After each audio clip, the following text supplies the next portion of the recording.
Jadi sikap kita kepada pemerintah, sikap kita kepada pemerintah. Maka kadang-kadang kita menisbatkan kata-kata kezaliman, zalim. Maka kezaliman ini kan harus dihilangkan.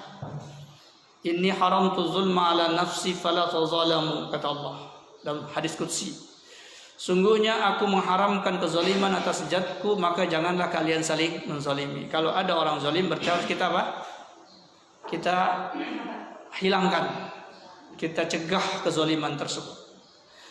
Namun sikap kepada pemimpin ini ada aturannya di dalam syariat. Ada aturannya di dalam syariat. Dan kezaliman yang dilakukan oleh pemerintah itu ada dua. Ada dua. Yang pertama kezaliman yang terang benderang, yaitu kezaliman yang bersifat syariat.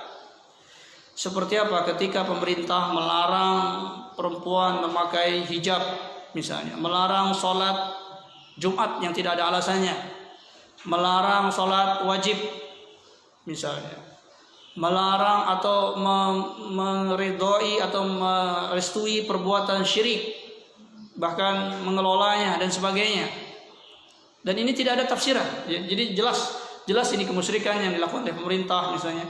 Ini jelas pelanggaran syariah dilakukan oleh pemerintah.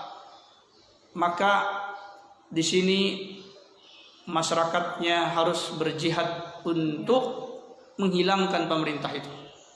Sebagaimana Nabiullah Musa alaihissalam dan Nabi Harun tegak menghadapi Firaun karena Firaun mengatakan saya Tuhan kalian. Berarti ini apa? Musyrik. Beliau tegak berjihad, berperang melawan Firaun. Begitu pula Nabiullah Ibrahim alaihissalam melawan Namrud. Nabi Muhammad SAW tegak melawan orang-orang kufar Quraisy, orang-orang Yahudi Nasrani yang melakukan kemusyrikan. Ya, maka beliau tegak melawannya, berjihad, keluar bawa senjata. Ini pun perlu dilihat kondisi umat Islam seperti apa. Kalau mereka siap, lanjutkan dengan jihad. Ya. Tapi kalau tidak siap kemudian turun begitu saja, itu namanya bunuh diri. Maka di awal-awal Rasulullah SAW di Mekah, beliau tidak mensyariatkan jihad karena kondisi umat Islam masih belum ada persiapan. Ya. Jadi harus ada persiapan. Harus ada persiapan. Itu yang pertama yang harus tegak. Yang kedua, ada kezaliman yang menurut pihak-pihak tertentu. Ya, bagian-bagian dari kebijakan pemerintah. Ya, pemerintah ini kan banyak yang diurusi ya. Banyak yang diurusi. Artinya ingin urusan supaya negerinya banyak pengusaha yang datang. Di sisi lain dia punya warga yang harus bekerja. Banyak tuntutan, maka mereka diskusikan, mereka sudah punya orang-orang yang mendiskusikan tersebut, kemudian diputuskanlah sebuah keputusan. Bisa jadi keputusan ini memang ada miring sebelah dan sebagainya. Ya. Intinya ini perkara duniawi, ya. Perkara duniawi bagaimana pemerintah itu mengatur ini, mengatur itu. Maka siapapun pemerintahnya, maka dia tidak akan bisa memberikan kepuasan 100% kepada warganya. Pasti ada miring di sini, ada miring di sana. Nah, kemudian ketika kita melihat ada sebuah kemiringan dari sisi kita, kemudian dengan itu kemudian kita harus turun jalan, memaksakan diri, berteriak-teriak, berdemonstrasi dan sebagainya, maka akan sampai kapan hal itu selesai? Tidak akan pernah selesai karena ini urusan duniawi. Urusan duniawi. Mereka tidak bisa berbuat apa-apa karena di demo dan sebagainya. Ya. Dan pasti ada sisinya tadi, sisi positif juga ada dilaksanakan, sisi negatif ada dia laksanakan. Kemudian yang kedua, kadang-kadang pemerintah itu melaksanakan sisi negatif bukan karena mereka menginginkan, tetapi karena ada tekanan dari negara lain dan sebagainya karena mereka hidup bernegara. Dan itu tekanan ini bisa menyebabkan mudarat bagi warganya, maka terpaksa dia ya dalam tanda kutip menyimpan tekanan itu, dianggap dia pemerintah yang gagah, tapi di sisi lain warganya menganggap dia miring. Ya padahal mau tidak mau dia harus ambil keputusan tersebut. Ya kemudian di demo ini ya, di demo ini, maka inilah yang menjadi kesulitan bagi pemerintah itu untuk tegak. Hilanglah rasa aman. Ya, kalau sudah ada demo, orang merasa tertekan, ketakutan. Ya, yang tadi mau dagang jadi nggak jadi, yang tadinya dagang tidak datang pengunjungnya karena ketakutan ada demo, ada kemacetan. Ini perkara besar. Jadi apabila orang-orang yang turun ke jalan itu, dia harus memikirkan pertama tanggung jawab di hadapan Allah, masalah darah. Mungkin nggak ada orang terbunuh di dalam aksi demo? Mungkin, ya. Karena dia berhadapan kepada pemerintah punya alat untuk merusak itu, ya, alat untuk membunuh ada dia, pasukan dia ada, ya. Dan ketika terdesak mungkin terjadi pembunuhan.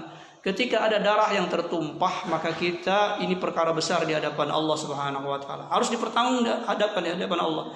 Maka ketika kita turun di situ dan ada yang terbunuh, maka di pengadilan Allah kita akan ditanya sebab jatuhnya korban ini yang darah tertumpah ini.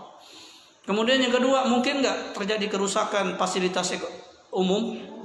Mungkin terjadi, mungkin tidak, ya.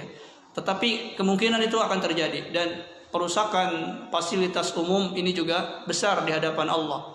Ya, Rasulullah SAW melarang untuk merubah manarul ardi, yaitu merubah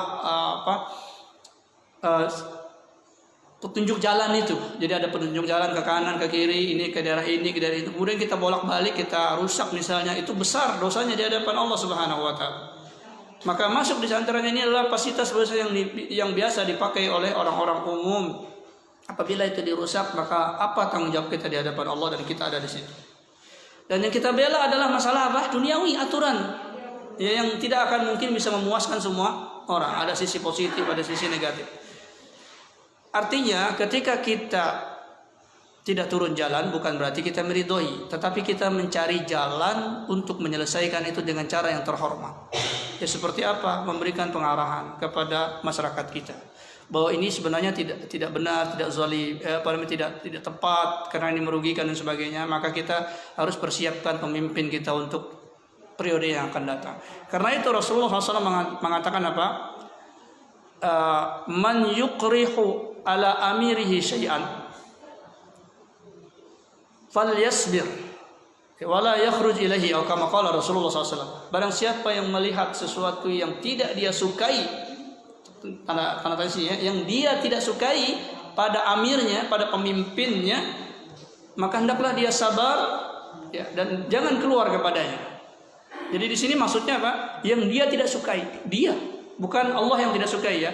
Jadi masalah kebijakan ini kan kadang-kadang kita nggak suka dengan kebijakan itu, tapi pemerintah melakukannya. Jadi itu bukan tidak suka di sisi Allah, ya. Artinya ini kebijakan dan dia yang memimpin, dia yang dipilih. Bagaimanapun soal dia jujur atau tidak jujur itu hubungan dia kepada Allah. Tapi nyatanya dia terpilih, yang diwakilkan untuk menjadi pemimpin, kemudian dia bikin kebijakan. Maka saya rasa nanti setiap pemimpin pasti akan menimbulkan kebijakannya itu ada yang suka, ada yang tidak suka. Ya, kalau semuanya diselesaikan dengan demo, teriak-teriak di jalanan dan sebagainya, mengganggu keadaan umum, apa yang manfaat di situ? Ya, tidak ada. Tapi kalau kita tidak suka aturan begini, maka bikinlah aturan sendiri. Maksudnya apa? Maksudnya bikin aturan tersebut, kita didik generasi kita untuk bisa bikin perusahaan sendiri, sehingga bisa satu depan bisa meningkatkan ekonomi kita, sehingga kita tidak butuh lagi dengan orang-orang asing, ya, dengan orang-orang barat. Didik mereka supaya cerdas dan sebagainya. Ya, daripada kita membawa orang-orang awam yang nggak ngerti masalah, anak-anak kecil, anak-anak muda yang punya semangat tapi juga tidak mengerti cara penyelesaian, maka penyelesaiannya emosi, lempar sana, lempar sini, rusak sana, rusak sini. Ya, kemudian yang dilempar juga nggak sabar, ditembakin dan sebagainya. Maka apa manfaat yang kita dapatkan di situ? Padahal kita melihatnya hanya masalah duniawi. Tapi sekali lagi, kalau kebijakan itu sudah berkaitan dengan ketauhidan, dengan agama, dengan kemusyrikan, maka justru kita wajib berjihad, ya, mengorbankan jiwa raga. Tapi kalau masalah-masalah kebijakan seperti ini, maka janganlah kita sibuk mengurusi, bersabar saja, ada waktunya, ya, ada waktunya untuk pergantian tersebut, untuk perubahan tersebut. Itu bukan sebuah kiamat, ya. Undang-undang itu bukan sebuah kiamat. Undang-undang itu bikinan manusia, nanti pada masanya kita siapkan generasi yang bisa menduduki itu dan merubahlah kembali undang-undang tersebut. Apa masalahnya? Karena itu bersabarlah kata Rasulullah SAW, ada masanya. Demikian ini tanggapan saya. Tentunya ini memang banyak pandangan-pandangannya. Tetapi inilah yang ada di dalam hadis-hadis Rasulullah SAW supaya kita bersabar dan tidak khuruj, tidak keluar melawan para pemimpin tersebut. Itu kalau cuman perkara duniawi, kebijakan-kebijakan pemerintah ya, seperti naiknya bensin, bahan bakar dan lain sebagainya.